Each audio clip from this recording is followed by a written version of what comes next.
Hello, and welcome to episode 124 of Prog Review.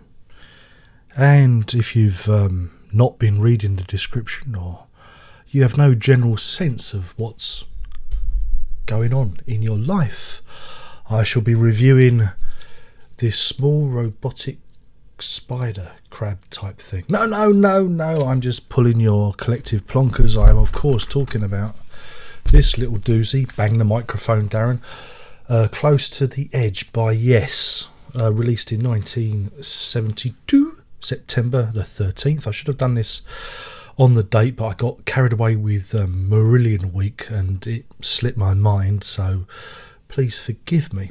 Anyway, the story of the album is, it was originally going to be called Close to the Eggs, and it was going to chronicle Rick Wakeman's search for the perfect English breakfast. And feature songs such as And Bacon and I and Siberian Beans on Toast. But then the band discovered that the Floyd had covered the whole breakfast market, and they decided to write it about Hermann Hesse. I'll get this right in it. Hermann Hesse. Shall we start again? Hermann Hesse. Where's my teeth? Where's my teeth? I'm out of practice. It's all the Lego. It's all the Lego. Oh.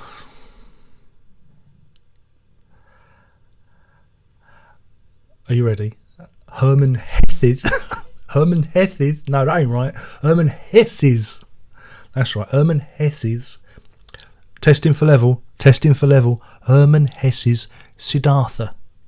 Yeah? I'm out of practice. I had a week off. It's been a bad month, so I thought I'd decompress for a while before I enter the arena, the Prog Review arena again. So I've kind of been recharging my batteries, and this is why we're doing this one. Always get a bit nervous about doing one of the big ones, but hey, there you go. What can you do about it? Got to jump in with both feet, as it were. So yeah, they decided to write it about John Anderson took his lyrical inspiration from Siddhartha, which is about a man's kind of spiritual investigation, adventure at the time of Buddha. Yeah. So it's all that kind of mumbo jumbo, if you get my meaning. Yeah, I'll get the rating out of the way. Should we just get the rating out of the way? Oh, email. I'm going to give this 5 Siberian Katroos out of 5 because it's an essential. It's one. It's up there. It's in like the top 5. You have to hear it. Now, I remember when I first came across this album. Oh goodness me, I can't remember how long ago it was. Probably I was about 14 or 15. I know I was dead into Genesis at the time, and I bought this album, and I had a real hard time with it. I just didn't get it. It took me a long while to figure it out because I was used to. I think what it was is that first slab of song, and it was so jarring and all over the place. And again, it's both its strength, strength and weakness of this record is the way that Close to the Edge was constructed. It is very much a thing of the recording studio. It really is. Well, if it was done today, it'd be called a cut and paste album. It'd be Control C, Control V job. Eddie offered, just glued those tapes together, and it's lots of little bits of song all glued together. And that's probably why I found it hard to get into it, because I was used to things flowing more naturally, whereas this, it's like glue it together, and whole sections. They didn't seem to develop naturally for me. And when I've read interviews about it and listed interviews about it. Bill Bruford said that they used to just record bits on the fly and then go off to tour and come back again, and the drums would be set up differently. And so this is why you get this record that doesn't sound very smooth. The Close to the Edge doesn't sound very smooth. The main song, sorry, it sounds a little bit raggedy. That adds to the charm. But at the time, when I was 15, I just thought, what is this old faddy? What is it? What's going on there? But yeah, it starts off with solid time of change with bird song and water flowing and again mimics the opening of Siddhartha. Man wakes up by the river. All rivers flow to the ocean. We all come from the same place. That's the kind of thrust of the recording, and you get John Anderson in full flow, and you also get the the scat singing. I mean, he's only one step away from Cleo Lane. Ba da boo boo ba da ba ba ba da ba ba. It's prog scat. Yeah. And then we go into Total Mass Retain. It's very. I've been listening to this and I've been thinking about how I'm going to talk about it. It's a tough one to talk about. It really is, because it comes and it goes. I mean, I like the really like the energy of it, the music, and it's really is Bill Bruford's finest hour in Yes, and it's a really good swan song for him. And again, each member of the band kind of gets their chance to step forward and do their little bit. And you have, Chris Squire is just banging it out on the bass guitar. And Steve Howe, again, just playing for dear life. And again, when you listen to this, the remastered version, you can really hear his guitar overdubs and where things come in. And then you get the big organ crescendo from Mr. Wakeman himself. And before you know it, it's all over, and we have the washing of the water again. And I get up, I get down. We all have that, don't we? Well, I do. Well, I get up, I get down. Then my missus tickles me balls with a feather, and I get up again. Maybe I've said too much, but yeah, and that's it. It's over, and it comes and it goes, and it really is an interesting piece of music. It's only prog in the sense that they glued a load of pieces of music together. You don't get much reference to like classical or jazz music on this. It's not prog in the sense of what Genesis were doing or what King Crimson were doing. It was, again, this is why I like these bands, because they're all doing their own sort of thing, but it's hard to hear. I mean, yeah, you get like hymns and choral music with the keyboard solo, but apart from that, it's quite interesting to know where all the influences came from.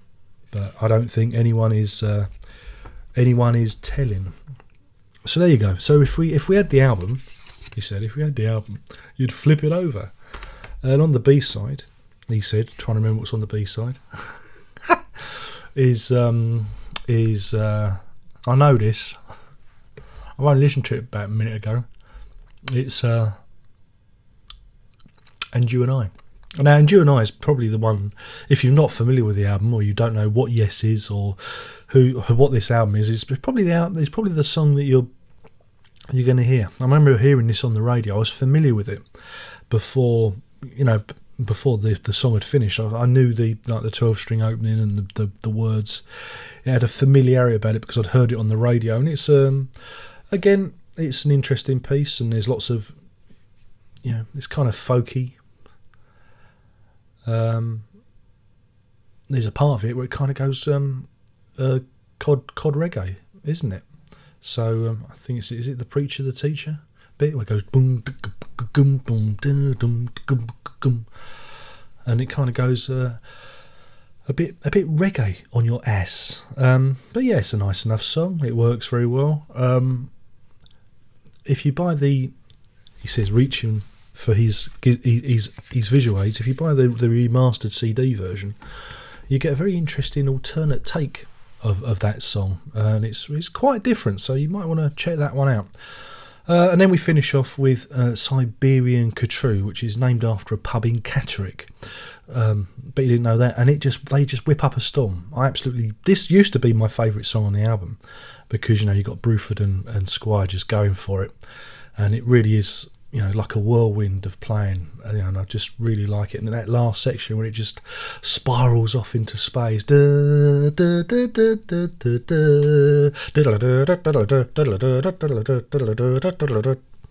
have to use that for the intro, and it just spirals off, and I just think it's really, really, really cool. So, but yeah, I mean, again, what yeah,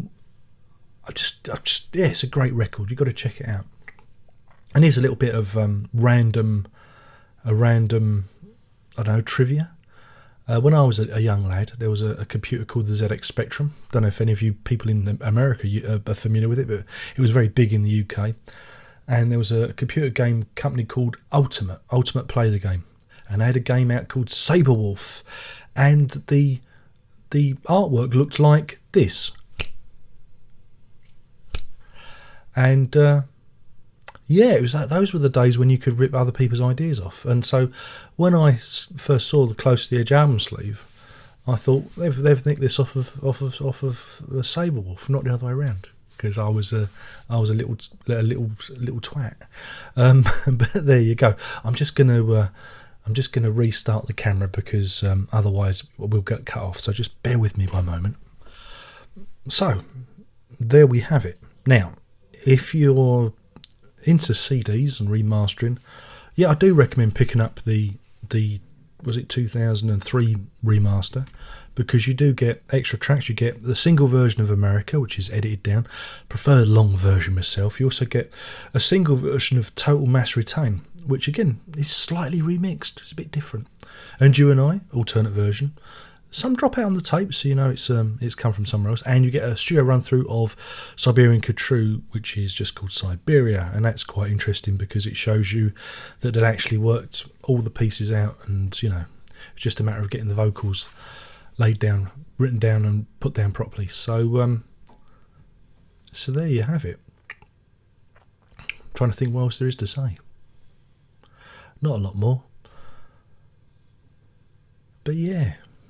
37 minutes 51, and that's probably why I like it, because it's not too long. It doesn't outstay its welcome. You know, it's even the main piece is only 18 minutes 43. It's not 23 minutes or whatever. They didn't extend it to the side. It's just nice and compact, and it probably really is the best Yes album, really, because it's got everything. All the stylistic ticks and quirks are there. It's all ready for you. So that's it. I'm trying to think if there's anything else I need to remember. No, I don't think there is. So yeah, I gave it a rating, 5 Siberian Katroos out of 5. If you haven't heard the record, please, there'll be a link in the comments box for you to go and buy it off of Amazon. Please go and buy a copy. Treat yourself. But yeah, do try the Rhino Records reissue, because you do get the extra tracks. You get a nice booklet, and there's a nice little essay in there telling you about the making of as well. So good value for money these days, and that's that. I've had some requests for some more prog reviews. So I know Gentle Giant's up there, Anathema, someone asked for them, and Edison's Children. I think they're coming soon. I don't know. And for those of you who don't like the Lego videos or the things that aren't prog, I'm sorry, it's just my channel. You just got to kind of bear with it. There is a playlist if you just want to look at that. Linky is in the description as well. And so if you don't want to hear all the other crap that I do, just follow the playlist, and then you won't be upset. I managed to lose 3 subscribers thanks to my Lego video. Probably more by now, my Lego videos, but you know, I just thought I'd do something a bit different. Can't keep doing the same thing over again. It gets a bit boring for me, and I go a bit gaga. So yeah, so that's it. My name's been Darren Locke. I've been burbling on in my usual random fashion about Close to the Edge, the 5th studio album from Yes, released on the 13th of September 1972. So it makes this year its 40th anniversary indeed. No reissue for that, no remaster, no 5.1. It's a shame. It would have been nice to have the 5.1. That'd be interesting if they could do that. Probably the master tapes are missing or something. That's usually the excuse. But yes, that's it. My name's been blah blah blah blah. Tickle me Twitter, sit on my Facebook, and play with me Google Plus, because YouTube loses subscribers and all that kind of cobblers. And I guess we'll do this all again. I guess I've got to get on the old bicycle again and carry on. Yeah. Okay. Only one more thing to say. Are you ready? Good. Prog on.